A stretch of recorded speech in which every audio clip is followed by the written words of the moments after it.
Good morning, and this week's plan has gone right out the window. So it's now Sunday, as you can tell, because it's daylight, but it's also my only run of this week. Just got so busy with work, and then once the storm started coming in, couldn't do my park run yesterday because one of the dogs was terrified of the wind, and I was up with her since 4:30 Saturday morning, so I knew there was just no point trying to get a run in to sort out my heart rate zones. So ideally I would have liked to have done a park run next Saturday instead. However, I'm in London then, so I won't be able to do it then. So I'm gonna have to train this week and next week with the current heart rate zones that I have. I know they're wrong, so I'm not going to pay too much attention to them, and then I shall be able to do a park run and get the right zones for me, best guess anyway. But yeah, so this is the aftermath of the storm. It's still quite windy out here. I'm not doing much because it's my only run of the week, so it'll be a little over 6 miles. No more than that, just keep the legs turning over, and then I'll ramp it up again back to where I was last week in next week's running.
Heading back, I've got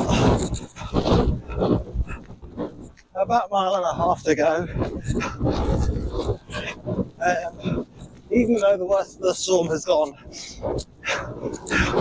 it's still quite windy. I'm glad I'm only doing a short one. I could have probably done longer, but yeah, no, I'd rather be inside. I'd rather be inside. I love running.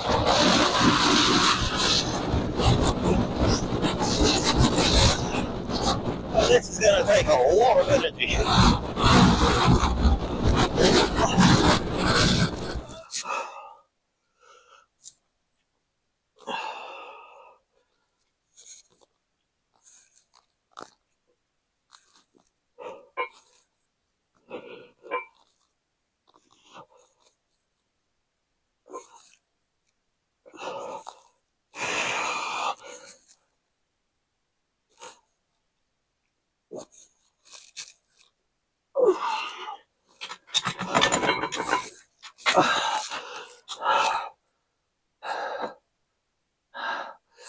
So, it's been 3 weeks and it's been quite a lot.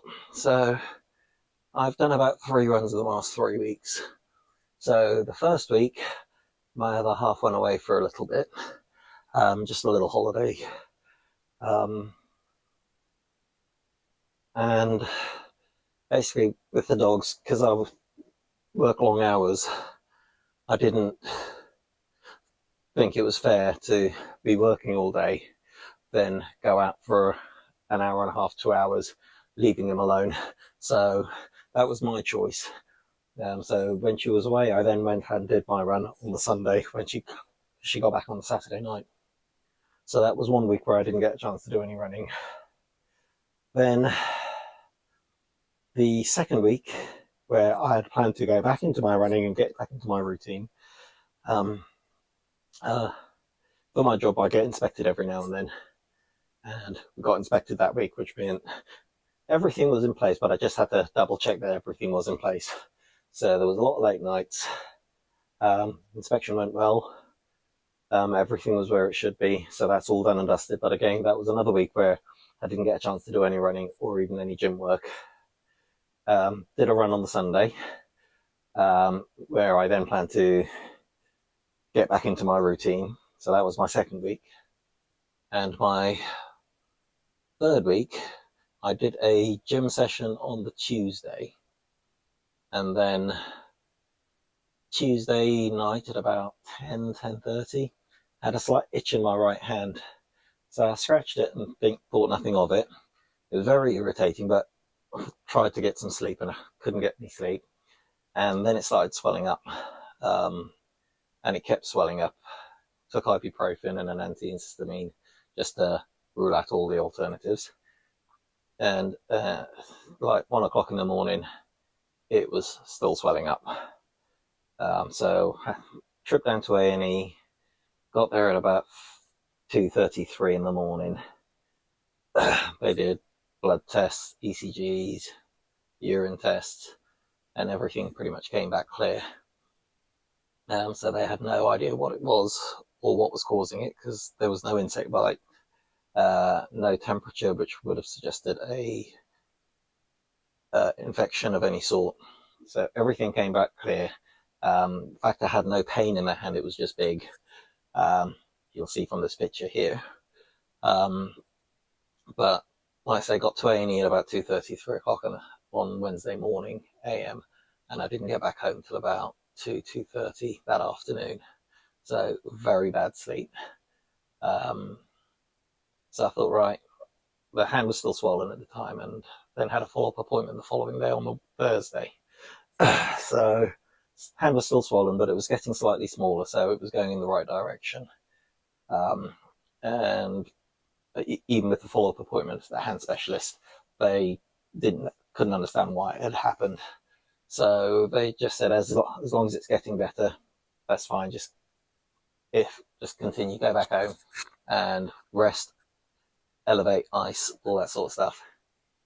And then by Friday afternoon, it was back to normal, which was great. Saturday, I was then thinking, right, I'll rest today, and Sunday I will go for my run. So this is now Monday at the moment. Sunday, at about 3 o'clock, believe it or not, my other hand started swelling up. So I thought, okay, I'll see how it goes. And at about 8 o'clock-ish, it was like almost as big as my other hand was. I'll put a picture in. It's not a great picture, but it is a picture. I'll also insert a couple of pictures, because this time I actually took a few photos in the build-up when it first started. And again, it was just a slight itch, and then over a period of hours, it just got bigger and bigger and bigger. So I was told that from A&E that if it comes back, go back to A&E. So I went to A&E, booked myself in, and after being there for about 2.5 hours, I then looked at the waiting time. And the waiting time to be seen was on average about 8.5 hours. And I thought, I'm not going to wait. I've had such bad sleep. I'm going to go home, go to bed, get some sleep, and see what happens in the morning. Anyway, went home, got to sleep, woke up the following morning, hand had already started going down. So it was still swollen, but it was going down. So I thought, right, well, there's no point going back. By the time I get to be seen by somebody, there's nothing they're going to be able to tell me. So yeah, so I've had one swollen right hand, one swollen left hand, right after each other. So that's really thrown my training out for the last 3 weeks, 2 weeks now, with the hand, the inspection, and the other half being on holiday for just a half a week. And obviously now it's Christmas week, it's Christmas Eve. So I'm not even doing a proper session now. I've been working today, so I'm just going to do a little bit of weight to get the blood flowing, or get the blood pumping, so to speak. And then I think I'll get this week over with, get Christmas done and dusted. Enjoy that because I'm off for the 2 days. And then I'm gonna go full swing back into my training. I've got the Brighton 10 in I think about 3 weeks, so I'm not expecting anything from that, but then anything is still a PB because it's the first 10 mile I've run. But I just wanted to give you a little update of where I am because I've had so little content recorded from my very few runs. I've not wanted to upload for the sake of uploading, but I just wanted to give everyone an update of where I was and what's happening. So as long as I can stay healthy and no mysterious illnesses, which I put down to just being old now, then I should be back on track to get my running consistency again back to where it should be. But yeah, I just wanted to update you because I normally don't go this long without uploading a video. So sorry it's been a while, but it's going to get more consistent now and you shall start seeing more weekly updates again. Thanks for watching, thanks for staying tuned, and I will catch you on the run.